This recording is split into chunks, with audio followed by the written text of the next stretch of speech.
अस्सलामुअलैकुम वरहमतुल्लाहि वबरकातुहू।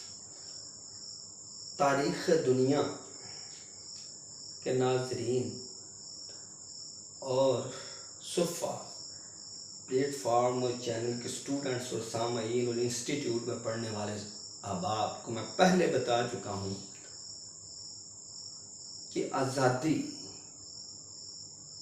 क्या है। चूँकि पाकिस्तान में आज अपना यौम आज़ादी 14 अगस्त 1947 के बाद से अब तक मनाना शुरू हुआ है।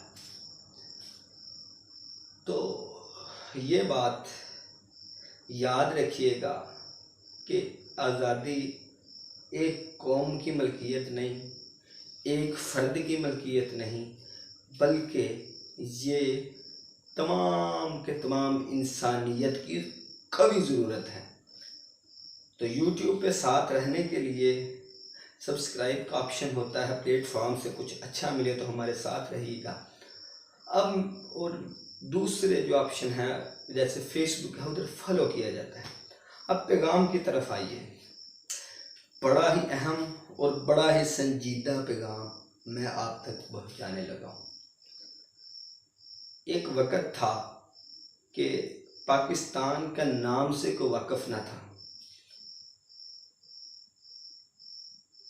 अल्लामा इकबाल रहमतुल्लाह अलैह ने एक नज़रिया दिया कि एक अलहदा मुमलिकत और वतन होना चाहिए जहाँ मुसलमान अपनी ज़िंदगी गुजार सकें और मामलात को पूरा कर सकें। अब 1913 याद रखिएगा, 1913 फिर लिखता हूँ, 1913 ईस्वी को कायद आज़म रहमतुल्लाह अलैह इस नज़रिए के साथ मिले और मुस्लिम लीग में शमूलियत इख्तियार की। पैगाम सुनिएगा। कायद आज़म रहमतुल्लाह अलैह 1913 में मुस्लिम लीग में शमूलियत इख्तियार करने के बाद उन्होंने मुस्लिम लीग को ज्वाइन किया और पाकिस्तान के लिए, इस्लाम के लिए उन्होंने वतन बनाने के लिए कोशिश शुरू कर दी। दीगर अफराद भी साथ थे। कायद आज़म रहमतुल्लाह अलैह को बानी पाकिस्तान कहा जाता है। अब उन्हें पाकिस्तान की आज़ादी के लिए तकरीबन 35 साल 34 साल का अरसा लगा। मुसलसल मेहनत की उन्होंने। वो अक्सर कहा करते थे कि ये अबल तो नज़रिया बनाइए ही, मगर कोई भी काम करना हो पहले 100 दफ़ा सोचिए। जब सोच लें तो फिर उससे पीछे हटा नहीं जाता।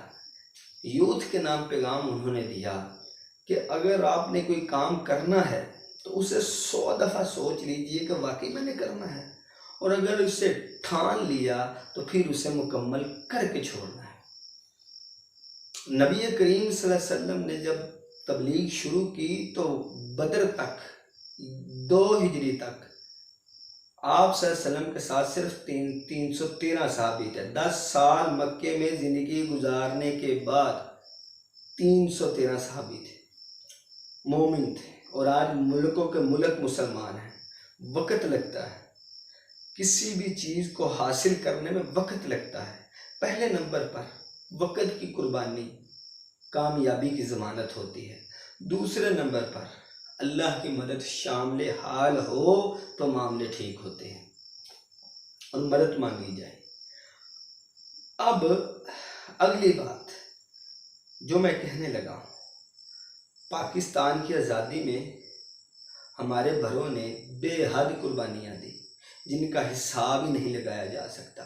दरिया सतलुज देख लीजिए, या वो मंज़र हो कि जब रेलगाड़ियों के अंदर लोगों की लाशें आ रही थी, या वो मंज़र हो कि जब पाकिस्तान को उसका हिस्सा नहीं मिल रहा था। यहाँ के आज भी मंज़र देखना है कश्मीर की आज़ादी के लिए, उन परवानों के लिए जो लोग मर रहे हैं उन्हें देख लीजिए।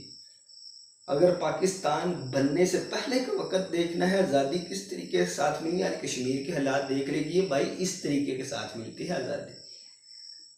अगर गलत हो तो मैं आपका मुजरिम हूँ।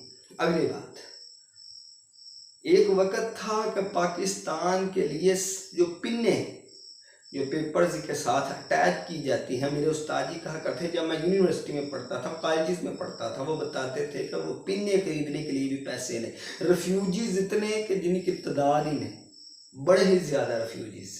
दरिया सतलुज में लाशों के ढेर थे। एक घर बनाना हो तो करोड़ें जाने देनी पड़ती है। एक घर बनाना हो तो अफराद, घर में मौजूद अफराद में हर एक को मेहनत करना पड़ती है। तो खुद सोचिए मुल्क बनाने के लिए किस कदर उन्होंने कुर्बानियाँ दी और किस कदर उन्होंने मामलात को किया। आज भी आज़ादी के लिए किसी की भी बुक पढ़ लें, आपको बखूबी मुशाहिदा और अंदाज़ा हो जाएगा कि कितने लोग जो इधर रह गए और कितने लोगों ने कुर्बानियाँ दी और जिनका पता ही नहीं नस्ल किधर गई और वो लोग किधर गए। लेकिन हमने सिर्फ आज़ादी हासिल करने के बाद क्या सीखा है? यही सीखा है कि मोटरसाइकिलों के अंदर खराबी पैदा करके उन्हें रोडों में चला दिया जाए और लोगों को परेशान किया जाए, और बड़े बड़े जनाब वो जो सिलेंसर्स हैं और दूसरे मामलात हैं उन्हें ख़राब करके या भंगड़े डाले जाएं। ये भंगड़े डालने का वक़्त है। खुशी मनाने का भी तरीका इस कौम को आना चाहिए। खुशी मनाने का ये तरीका है कि हम जो है वो भंगड़े डालें और रक्स करें और सड़कों पे लोगों को तंग करें। नहीं, खुशी इस तरीके के साथ मनाई जाती है कि रेजोल्यूशंस यानी कि नेम वादे करें कि मैं अपने वतन को के लिए और अपने माशरे को दे क्या रहा हूँ। हर साल आता है, हम क्या समझते हैं कि हमें ये सोचना चाहिए कि हमने अपने वतन को दिया क्या है। न्यू ईयर रेजोल्यूशंस अपने बनाइए, मुल्क के लिए कुछ करने की सोचिए, माशरे के लिए कुछ करने की सोचिए। ये अहद और ये पैमान हमें आज़ादी सिखाती है, ना कि लोगों को तंग करना। नौजवान नस्ल और वह तमाम लोग जो आज़ादी के लिए कुछ करना चाहते हैं, पहले नंबर पर याद रखिएगा वक़्त लगाना सीखिए, दूसरे नंबर पर कुर्बानी देना सीखिए, और तीसरे नंबर पर अपनी कारकर्दगी देखिए कि मैं अपने वतन के साथ और अपने माशरे में अंदर कर क्या रहा हूँ, मेरा क्या किरदार है, क्या कोई बेहतरी आ सकती है। और चौथे नंबर पर अपनी नीयतों को ठीक कीजिए। सारा कुछ पैसे से नहीं चलता, अपनी नीयतों को बेहतर बनाइए और वतन के साथ चलते रहिए और वतन को खुशहाल बनाने में अपनी कारकर्दगी अदा कीजिए। कभी भी अपनी खुद की जो है तरजीहात उसे वतन पर और मुल्क पर और अपने माशरे पर तरजीह मत दें। मुझे पता है कि सियासी वर्कर्स में हमने कितनी मेहनत की और हमारे साथ क्या हुआ वो आप भी जानते हैं। किसी को भी अगर मौका मिले किसी को लूटने का तो कोई भी नहीं गंवाने देता। इसीलिए ख़ुद को बेहतर कीजिए। बहस में मैं ना किसी पर बहस करता हूँ, ना किसी पर तानोतशनी करता हूँ, ना किसी के जो है वो लादा लादा की बात करता हूँ, अपने समेत सब की बात करता हूँ। ख़ुद को कार आमद इंसान और शहरी बनाइए, फिर आप मुल्क की आज़ादी और इसके लिए कुछ कर सकेंगे। पहले ख़ुद को तो कार आमद बनाइए। कुरान ने कहा अल्लाह उन लोगों की हालत नहीं बदलता जो खुद ही नहीं बदलना चाहते। गुर्बत के लिए रोते हैं, तलीम के लिए रोते हैं। और तलीम क्या है? दुनिया के लिए। कोई डॉक्टर बन रहा है, क्या वो तलीम सीख रहा है? कोई इंजीनियर बन रहा है। तलीम इंसान को सिखाती है। अब एक शख्स है जिसने पूरी ज़िंदगी तलीम हासिल की है और करप्शन उसके अंदर से ख़त्म ही नहीं हो रही, क्या उसने कुछ तलीम हासिल की है? एक शख्स है जिसने सारी ज़िंदगी तलीम हासिल की और झूठी वकालतें कर रहा है।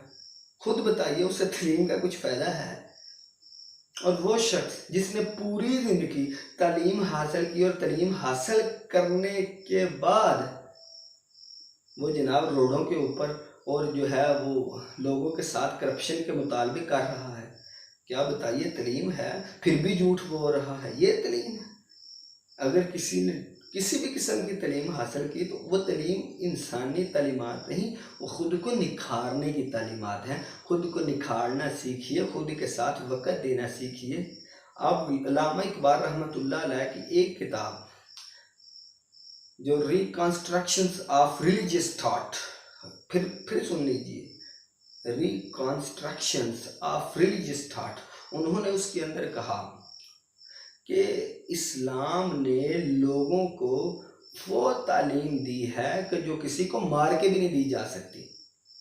वो लोग बेहतरी की तरफ आते हैं। इसलिए तालीम वो है जो आपको सुलझाए और दुनिया की तालीम और दुनिया में रुतबे पाने की तालीम वो आपको मुकाम तो दे सकती है, लेकिन आपकी तरबियत नहीं कर सकती। मैं ये नहीं कहता कि आप डॉक्टर बनना छोड़ दें, उस्ताद बनना छोड़ दें, इंजीनियर और प्रोफेसर और दुनिया के पॉलिटिशियंस बनना छोड़ दें, नहीं। पहले नंबर पर साथ साथ अपने आप की तरबियत भी कीजिए, तरबियत बहुत ज़रूरी है। यही पैगाम इस 14 अगस्त 1947 के बाद से अब तक जो समझने की ज़रूरत है यही है। अस्सलामु अलैकुम वरहमतुल्लाह।